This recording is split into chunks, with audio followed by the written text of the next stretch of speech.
There's one law which is very, very beautiful. It's the law of cause and effect, you know, and this is something that I realized, you know, not many years ago. And most people live from the effect. Like, for example, you know, the effect. What I mean by cause and effect, cause is the changeless, is that which is. Okay? It's changeless.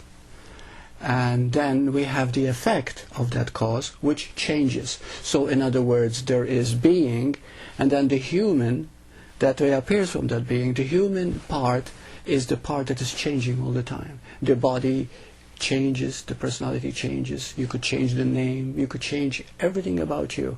But there's one thing that never changes. That is the one who's aware. You know what I mean? Mm-hmm. Like if you were to look into the mirror and every second was a year, then in 20 seconds, 20 years have gone by, your body has changed, everything has changed, but you're still looking. So that looker, the one that never changes, always is. And this is where we come back to subject, to, cause and effect. We think that we are an effect. We are an effect of somebody created us. We can blame the government, we can blame our parents for the way we are, we can blame others. We are victims of things that happen to us because we think we are an effect of a cause. But in truth, we are the cause. Mm-hmm. Even the Bible says you are made in the image of God, which means that in the big vastness of space where nothing existed, there was always what is called the Word, or pure awareness, okay? Pure being. That has always been, because that is changeless. That is who we are. From that comes the effect. The effect, of course, in order to be born, has to have duality in it. You see what I mean? Mm-hmm. Like up has to have a down, mm-hmm. Black has to have white, you know, front has to have a back.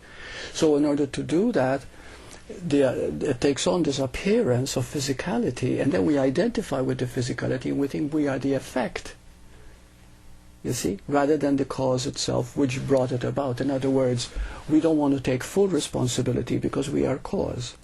Mm-hmm. And the cause is 100% responsible for everything that happens to you because you are all that there is. Mm-hmm. There is no one and nothing else but you, you see. And so we think that we are effects.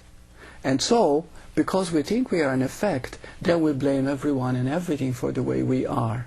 I'm a victim. See what they're doing to me. See what the government is doing to me. See what people are doing to me.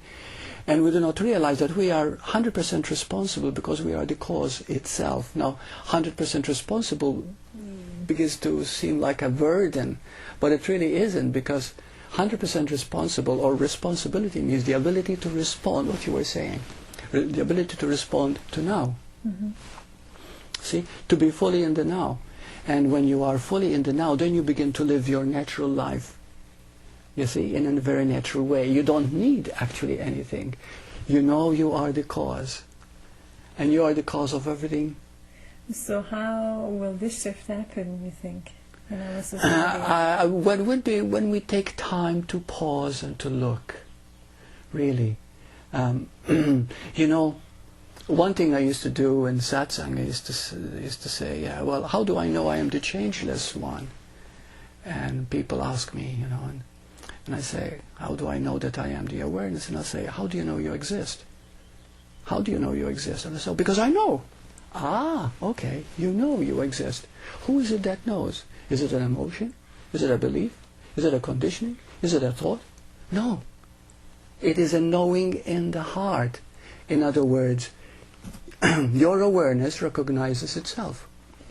Awareness self-recognizes. It is self-organizing. So if we know, if the first, like the essence of the being is knowing, really, we know, so even the person that is just living very much on the outside world, the biggest car, the biggest house, all those things, must know too. Mm-hmm. And this is actually not real. Yes. Yes, as long as they think it's real. This is another beautiful point you brought out. As long as you make something real, it will own you. If you make money real, it will own you. If you think your body is real, it will own you.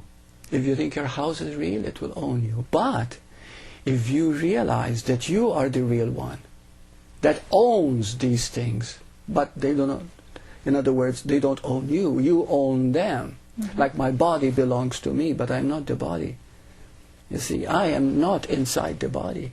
The body is inside me because I am awareness. I am the cause. I'm not just an effect. In other words, the part of me that says I, and the average person is the bottom of the ladder because they think it's personal, I begin to realize that I am at the top looking down at everything as I. In other words, this I that I thought was so small and insignificant is really the cause itself. The I. The totality of I. So when I say I am, it is not Bert who is speaking. It is the totality that is speaking. It is the cause that is speaking. It is the essence of that which is speaking. You see?